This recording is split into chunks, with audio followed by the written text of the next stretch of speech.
paano naman ibaliktad natin, no? Paano naman yung ano? Sino naman ang magbabantay sa FBI?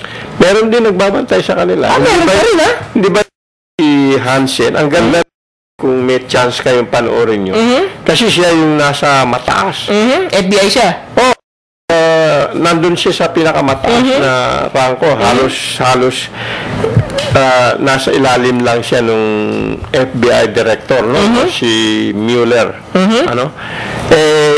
Ang istorya nito kasi muntik nga sila magbalae ni director kasi si 5 ang anak niyang babae. Si Mueller naman 5 ang anak niyang lalaki. Tapos magkasama pa sila sa simbahan. Yung pala ginagawa nitong FBI kasi meron siyang access sa maraming impormasyon.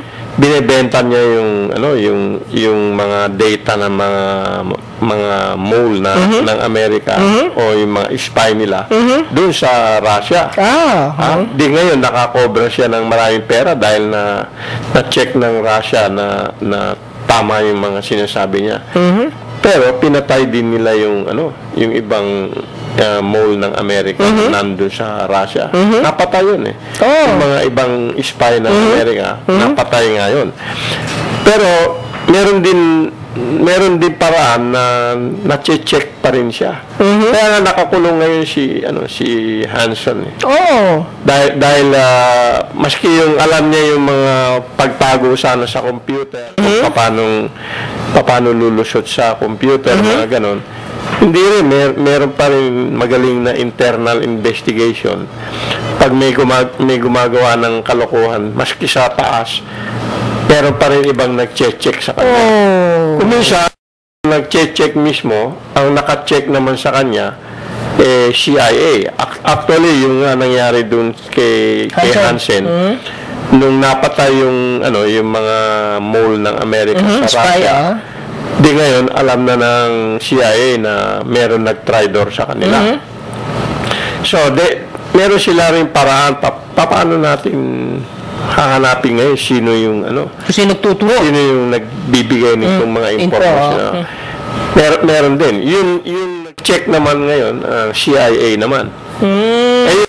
Yun ang CIA yung yata yung piledo niya.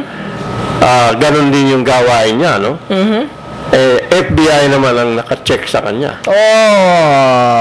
Dapat hindi sila mismo dun sa kagaya sa police, meron din internal investigation muna ang police bukod sa FBI, no? Depende sa ginagawang kalokohan. Kasi kung dito lang sa local territory, ang nag-check sa police yung meron silang internal investigation, tapos libre pa rin ang FBI, hindi rin mapipigilan kahit na ikaw ay nasa taas ng police department. Chine-check ka pa rin ng FBI. At pag nahuli ka nila, dadamputin ka nila, wala kang protection na Kaya yung nangyari doon naman sa police, yung isang police, na-involve siya sa robbery, no? Hindi siya involved sa robbery, pero siya yung mga police na dumating, may robbery. Di ngayon, nagbarilan, tinamaan siya ng ricochet na bala sa paa.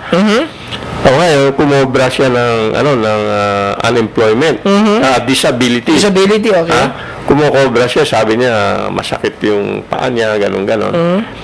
Yung pala, sumasideline naman siya dun sa, yung parang burlesque ng mga lalaki.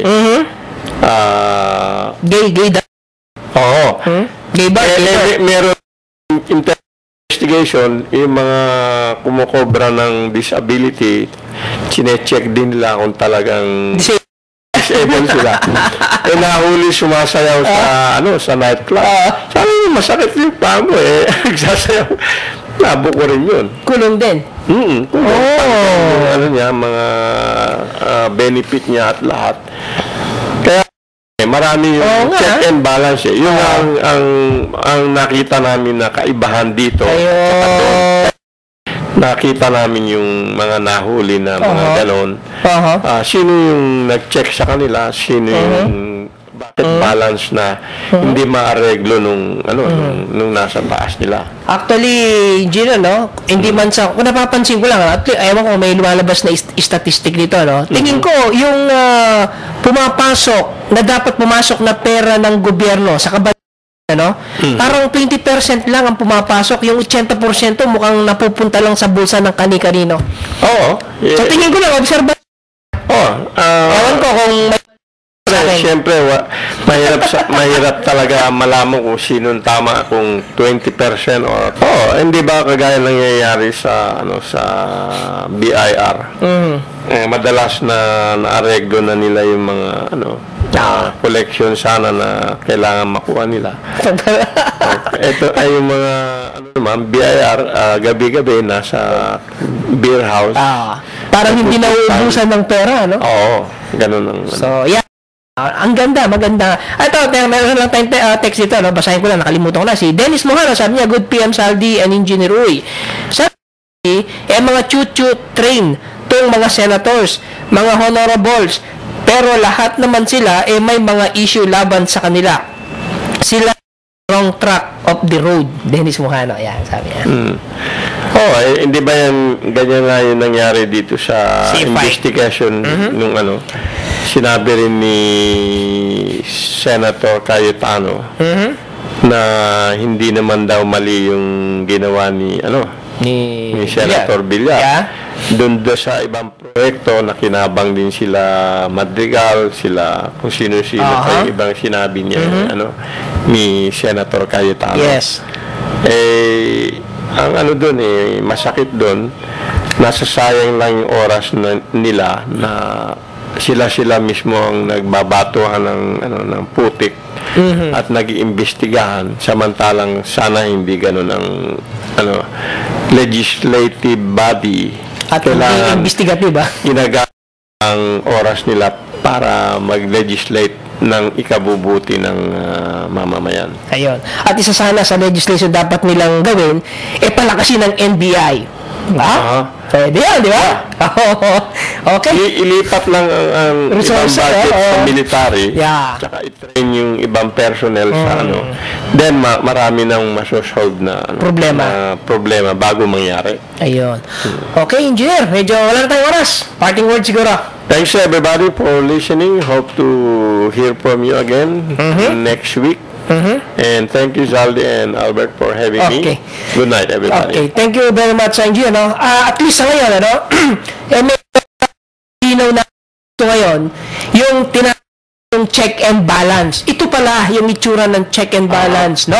Talagang wala nang mangyayaring kalokohan sa gobyerno.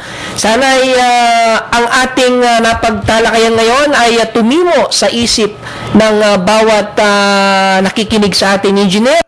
At sana ay makarating din yan sa mga proper officials upang sa ganon ay tignan nila, gawa nila para ang check and balance na ito ay umiral dito sa ating bansa. Magandang gabi po sa inyo lahat.